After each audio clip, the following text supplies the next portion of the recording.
Where do we begin? Let's go to Minnesota. I told you yesterday about Tim Walz and what he was saying to the press about the Minnesota National Guard. I told you that violates the Constitution in three ways. So it's really weird. Everybody went into a full-fledged panic. We have to stop Donald Trump from issuing orders that are clearly illegal and having the National Guard go in and protect ICE in Los Angeles. You remember that? That's clearly illegal. Posse comitatus, all of that crap, which just shows the left either doesn't know, and more accurately, does not care about what the truth is, especially when it comes to the Constitution. What Donald Trump did in Los Angeles is 100% constitutional. That's why they kept losing the cases every time they bring it up in court. Because if federal agents are in danger, the president in danger or cannot complete their assigned mission, the president can issue an order for the National Guard to go in and protect. They can't police. All they can do is protect those federal agents. What Walz was suggesting yesterday, honestly, I told you yesterday, sounds a lot like Civil War.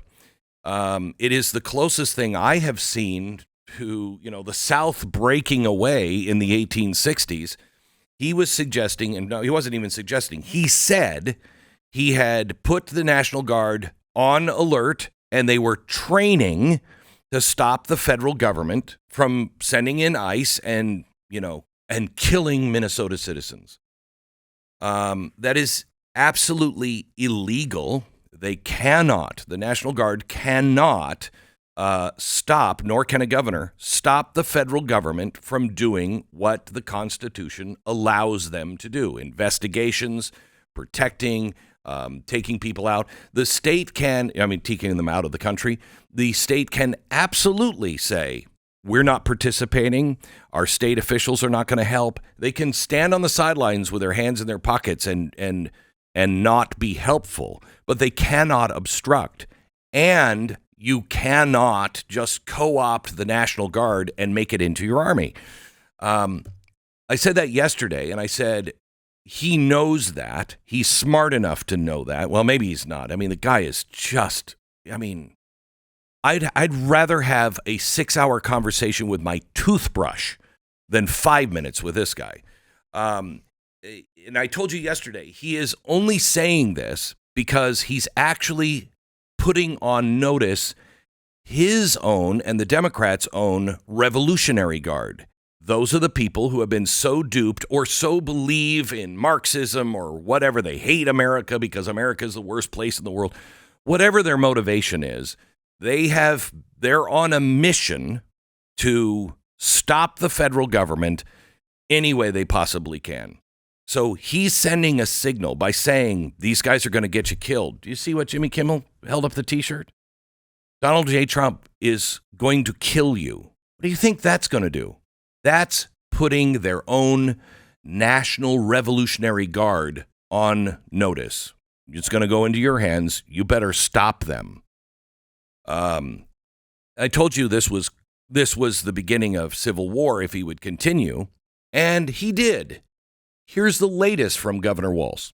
Our history, when things looked really bleak, it was Minnesota's first that held that line for the nation on that July 3rd, 1863. And I think now we may be in that moment that the nation's looking to us to hold the line on democracy, to hold the line on decency, to hold the line on accountability, and more than that, to rise up as neighbors and simply say, we can look out for one another. Okay. That's really interesting. We can look out for one another.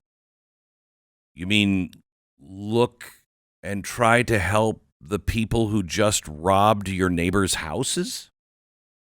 This is I just want you to understand what he's doing here right now is it's the most selfish thing I've ever seen. He is only protecting himself. This guy's going to jail. Others are going to jail and there'll be white people, Tim. So you should be happy because you were saying there's a lot of white people that should go to jail. Well, you're one of them and you will go to jail. Let me show you, just give you a stat here on the last 2 years at the Minnesota airports.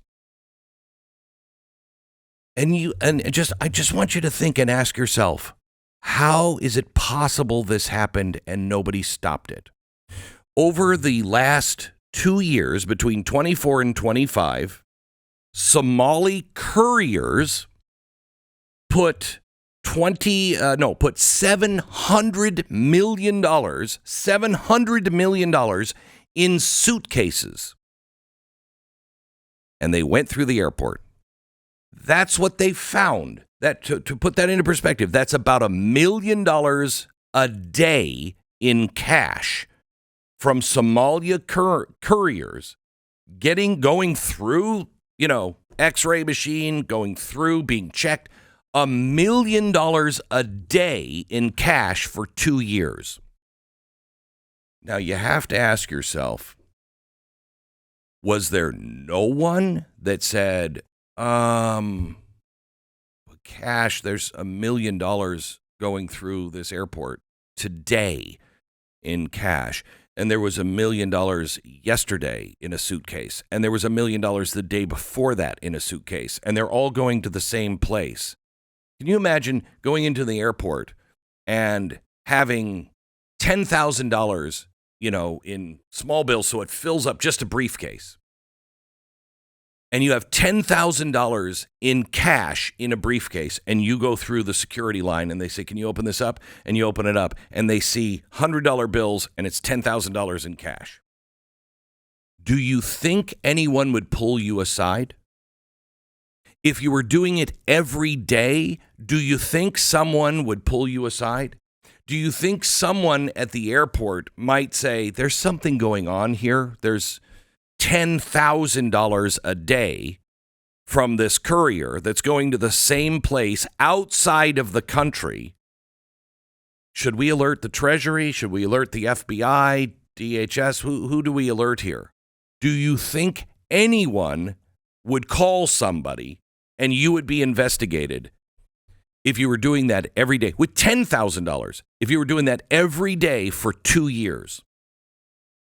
If you think that the feds wouldn't be on your doorstep, you're out of your mind. Now take it, not $10,000. It's $1 million a day. It is $700 million over like 20 months. $700 million. And no one knew about that? No one asked any questions? The state didn't know that? That, let's just say the guy from the airport's like, hey, I was just doing, an anal exam just a minute ago, and then I saw this briefcase come through with $1 million in cash in it. I got to finish the anal exam over on grandma because she might, have a shoe bomb up her butt. But I just wanted to check. Does anybody notice that $1 million that just went through? That phone call happened. Now, you also know that somebody in DHS, that had to percolate up to the top somewhere in Washington, D.C.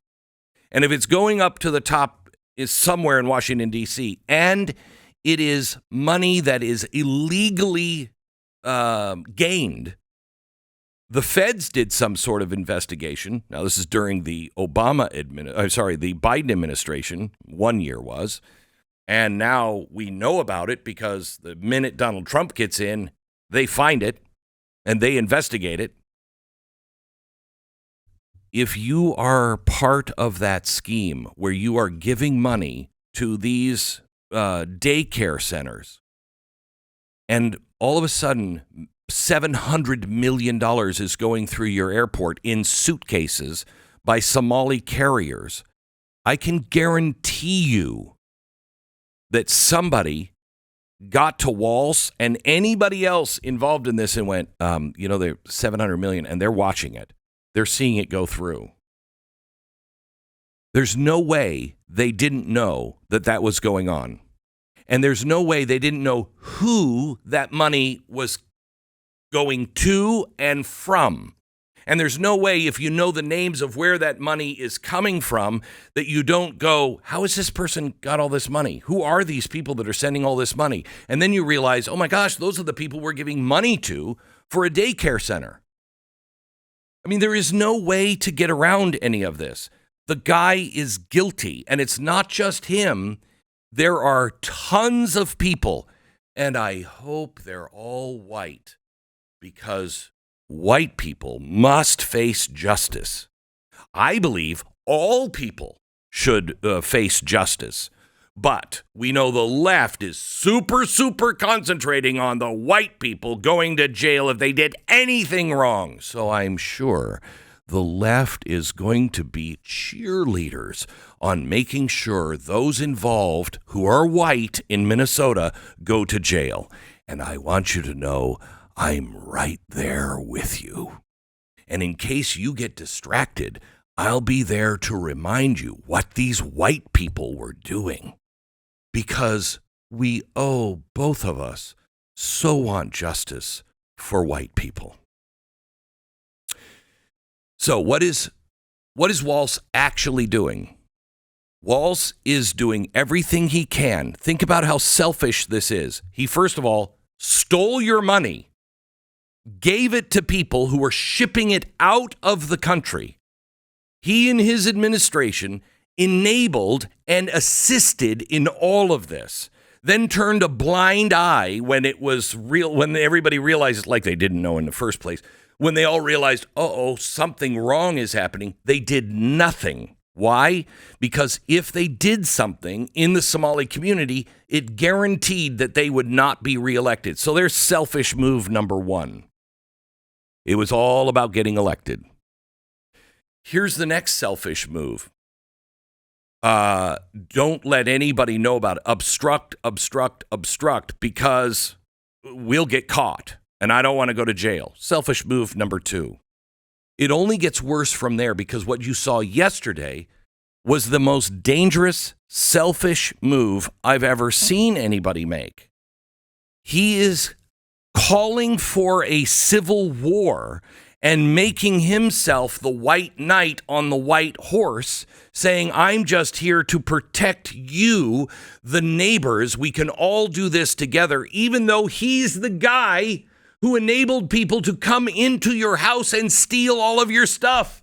And he's saying, I'm here to protect you from the bad guys who are trying to put me in jail. And he's willing to have people killed. He is willing to see a civil war. For what reason? To keep him out of jail.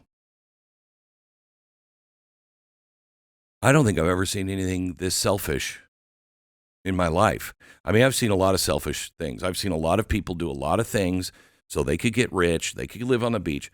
But I don't think I've ever seen anyone in our country, in my lifetime, in a position of power, who is calling and enabling and encouraging civil unrest and civil war to protect himself.